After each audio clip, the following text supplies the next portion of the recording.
Hello everyone, welcome to the interview of Beyond Border. This is Betty from China. Now say hi to you from Shanghai, China. At Beyond Border, I will invite guests who have been living and working in different countries and cultures to share with us the valuable lesson that they have learned through their cross-culture journey. Today, we're going to meet Yan Debella Dimambi. Yan is a cross-disciplinary and experienced creative director from France who arrived and lived in Shanghai with his family since 2006. The first time I met Yan was at an open day at his studio where he introduced a group of visitors his varied design collections and his design works. And from then on, I would say he's one of the most stylish designers that I have ever known. If you happen to live in French Concession in Shanghai, you might have seen him before. Or put another way, it's gonna be very difficult for you to ignore his stylish outlook if he's around you. One of the street photographers who took his photo used to say, "I wish I would look like this stylish and interesting when I am at his age." Well, apparently, Jens tries to show people that the concept, such as stylish or interesting, has nothing to do with one's age. And he is a living example of that. For the interview, I'm sure you will also discover that under the interesting outlook, Yan also has a very interesting mind and soul. Here is my conversation with Yan. So can you share with us your journey to Shanghai? Actually, my first trip to China was in 1996. I was invited by the local government with several people from the fashion world in Paris.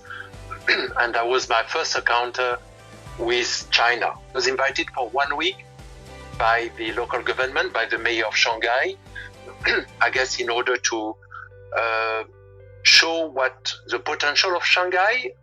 And I fell in love with people because people were very, very poor in 96, but they were very authentic. Everybody was more or less on the same level. And I was very lucky because I could have the possibility to meet many, many people. I was very free. And Shanghai in 1996 was very different. And I promised myself to come back. And it took me 10 years to come back because I was very busy in Europe with a new professional challenge. But definitely China was in my heart. So when in 2006, I had the possibility to go back to Asia, I was working for Alfred Dunhill for Richemont Group as a creative director and director of communication and image.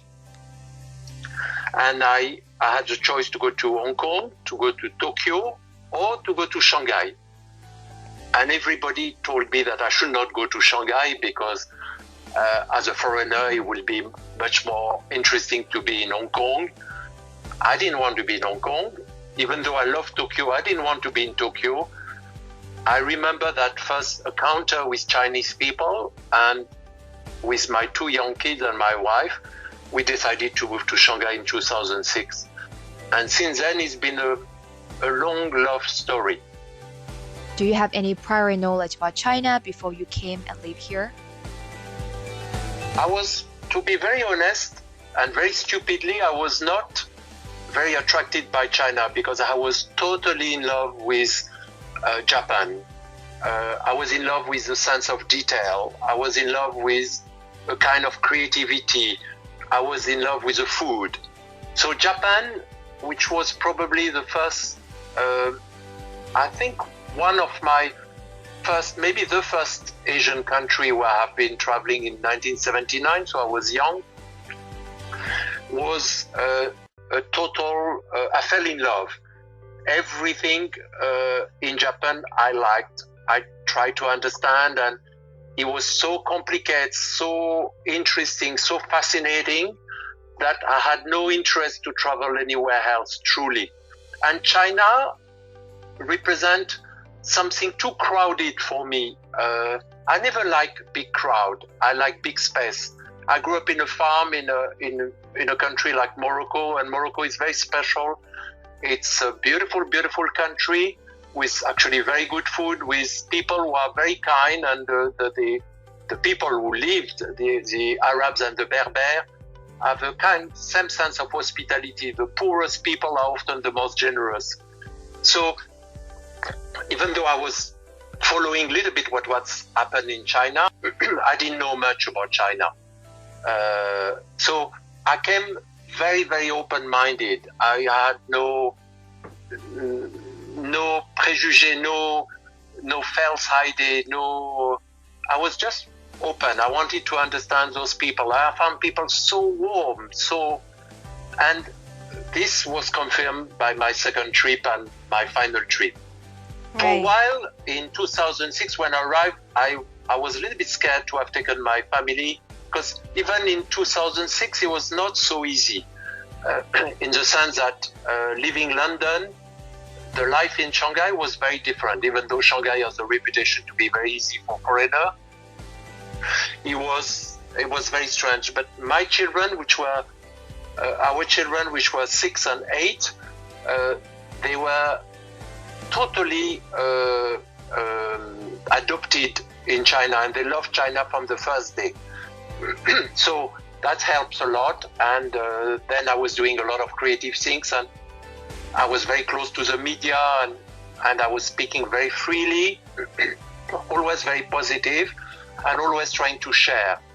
And I think that's what I've been doing since then. Can you describe some of the cultural differences you noticed in living in Shanghai? Sure.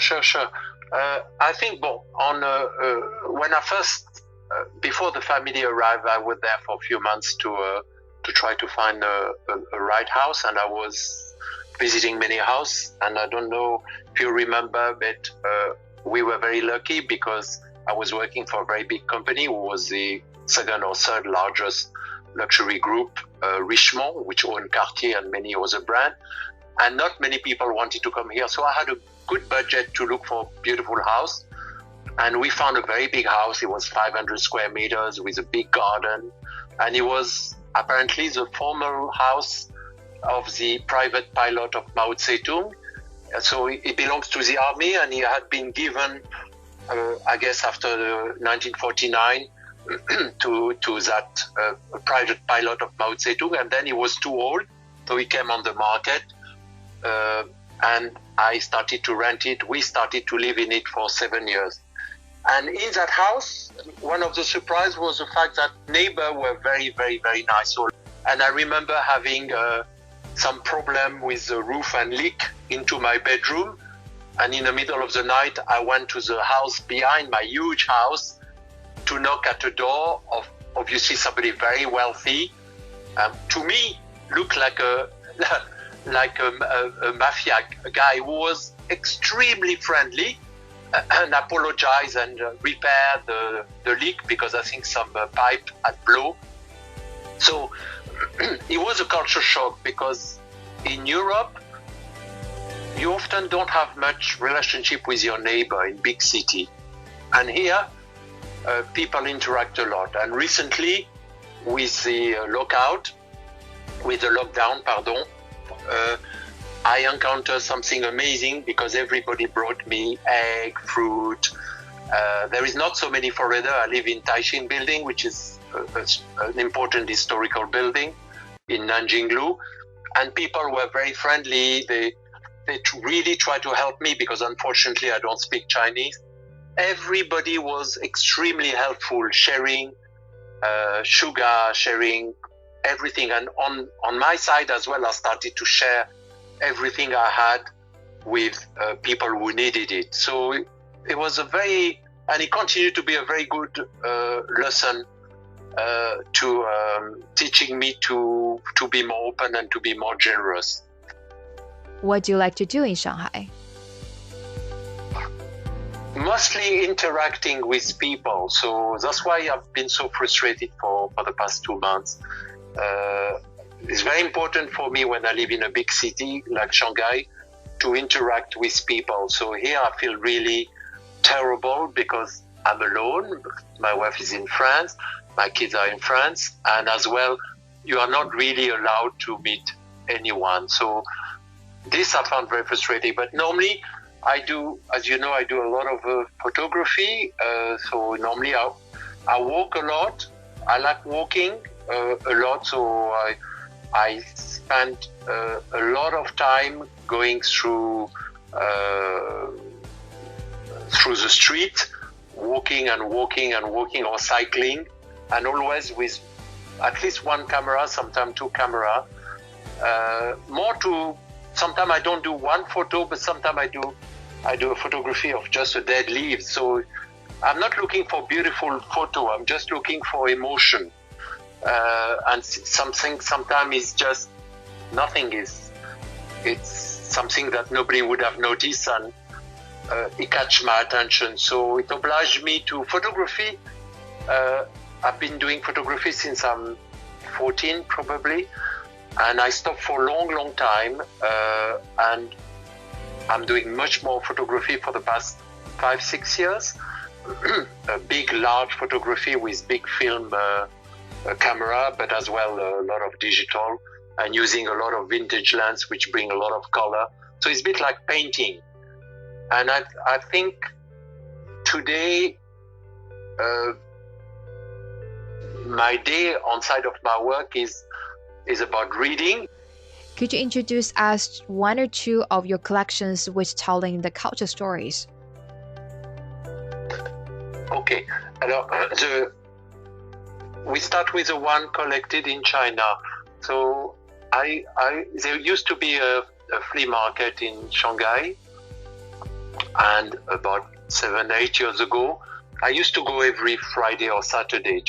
I love flea market because they fit it totally to what I like in life, which means looking for something you don't need, and looking for something you don't expect to find. So I'm an eclectic collector, so I don't collect one specific thing. Therefore, I'm very, very open. And I found about 7-8 years ago something which looked like a cat. I will send you a photo, made with her. Probably fake, because it may be that this piece is several thousand years old, because I think it was put in the grave of some peasants. So it looks like a cat, and it grabbed my attention because it looks like very much a surrealist object, and I love ceramic. So it's a very, very beautiful gray object in very good condition, probably a fake, but I don't know, but very, very beautiful. It's right now just in front of me, and actually it's one of the first objects I took a photo with my very large camera, with my film camera, my Chinese film camera actually, the Shenhao 4x5, so very large format. And this object inspired me a lot because it represents Chinese culture, but it represents some of the past of China. And I'm very much fascinated by animism, and I'm not religious at all, but I like the fact to connect to nature and animal and everything which surround you. Hence the fact that my second object, my choice, is from Africa, and it's called a boli, B-O-L-I. And I have two of them. One is in London and one is here. And it's from the Baga tribe in Mali. And again, it represents something which is used by not magician, but people in order to attract a positive vibration on a village for culture. And in Africa, like in China, the initial culture is very much based on cultivation of people who were peasant. They were growing. That's why as well I have that image of Chinese people actually being very kind and very pacific.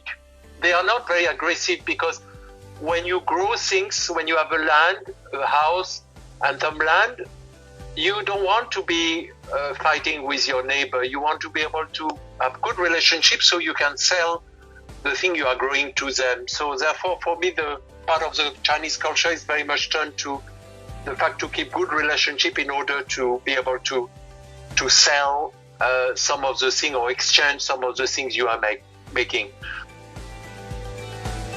Could you introduce one or two of your design works that you have done here in China? Yes, maybe spontaneously, the first time I designed Christie auction house here in Empire Building on Rockbourne. Why? Because Chinese people are very, very interested in their past and very interested in contemporary art. And in fact, to build the first office of the biggest and oldest auction house in the world, to welcome people, and the way I designed a library with a lot of books and a round table. I can send you a photo where people could sit around, very much like a dining, and try to understand. And when I built that first auction house, the owner of Christie, François Pinault, the father, was very, very, very happy because he didn't give me any instruction. He just trusted my intuition. He said, "Made me dream." He said, "You are a dream manufacturer, made me dream. I want to see how you would represent a Christie, or how Chinese people would see Christie for the first time in China, physically, because I like this very, very much." So Christie, and of course, maybe the Twin Villa, which was my first project, because I made it very much like a large cabinet of curiosity, and I had a lot of interest from Chinese people because it was the first time something was done like that in China. So those two samples, probably the things that comes to my mind the first, the most spontaneously. Mind you, everything I do, all the new project I do, again, I'm trying to use all my intuition. I don't think very much at all. It's incredible, because even if I have to talk about something in front of hundreds of people, I can improvise all the time, because I go and pick up through what I've experimented, I'm sharing things all the time, and in my designs, that's what I do. So every design, even if commercial or boring like an office, I try to make it more interesting, because it's more based on something which would surprise everyone. What do you think that today's main barriers in terms of cross-cultural learning and studying, and how can we do better? Empathy, lack of empathy, that's all. I think what's missing the most in a lot of people is empathy. And I think with empathy, you can, going towards, you can understand more how the other one sensitivity is different from yours, how much you can learn from somebody who is not you, how much more open and tolerant one should be. So I think for me the biggest quality in life is generosity. That's what touched me to tears. Truly generous people, which I'm not. I'm trying, I'm kind, I'm very, very kind. I'm still selfish, even though I'm trying to be less and less. But true generosity and empathy are the ultimate quality which can allow you to open yourself to the other one, for culture, for understanding, for sharing, for many purpose. So how can people acquire empathy? By being less selfish. That's all. Being selfish, being turned. I think selfishness and a lot of wrong point in human being come from the fact that people are not confident. Therefore, they think that they should overprotect themselves by being aggressive, by being selfish. I believe in human being very strongly, not blindly, but almost naively. And I think most of the aggressive and wrong attitude in life is done by the fact that people are not confident. So building confidence, and it's strange for me to say that because I'm extremely shy, but somehow I'm very, very confident with other people, because I don't try to prove anything. So I think too many people try too hard to prove something that they are not. So just be yourself, be open, and start to build confidence. I don't know, I think we all basically very talented. Some people are more creative, some people are more intellectual, some people are, of course, everybody is different, but building confidence, starting to like yourself, or not like yourself in the sense, but try to understand who you are, help you maybe to understand people and be more open towards other people. Do you think creativity can facilitate cross-cultural understanding and learning? Yes, creativity can. I think creativity is the ultimate tool. Stimulate one's creativity, which means imagination, which means again looking just in front of you for something you think you've seen, but looking at it with different eyes. So that's why I think creativity is so important, because it brings you a joy, because children are very creative, and then they learn how to forget about that spontaneity that they had before. Their imagination, they become rational. I don't like rationality, because rationality is based on analysis, and analysis can be dismissed by a different one, while actually feeling, it's something which hardly betrayed you. Could you give some suggestions to those people who are about to step on their cross-culture journey? Well, I think traveling on your own within China, for example, or traveling on your own everywhere is probably the best way to open yourself to the other one. As soon as you travel with a friend, with a girlfriend, with your wife, it's totally different. You form a group which is not open to interaction with other people. And what you are thinking when you are traveling, even when I'm just leaving my apartment, is interaction with people. So therefore, strangely, because I'm very sociable in the sense that I like to interact with people, I love being on my own. I love traveling on my own very, very much. And then meet people. So my advice is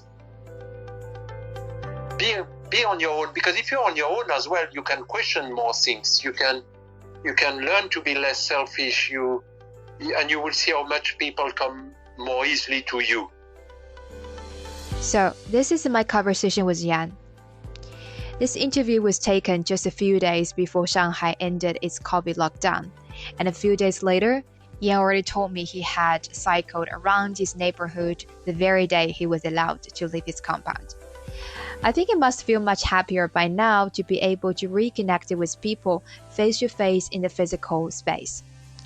And one important lesson that I have learned from Yan is his emphasis and willingness to put great weight to understand people's emotion or exercise empathy. And in the context of cross-cultural interaction, I think what people usually missing is exactly paying enough attention to or understand the other people's true emotion, or even the so-called emotional response to a given circumstances. As a matter of fact, the emotion, if understood effectively, can be a very useful clue to understand people's thoughts behind that emotion. Just like Yan puts it, very rarely a person's emotion will betray him or her. And this is today's show. My name is Betty. I'll see you next time. Bye.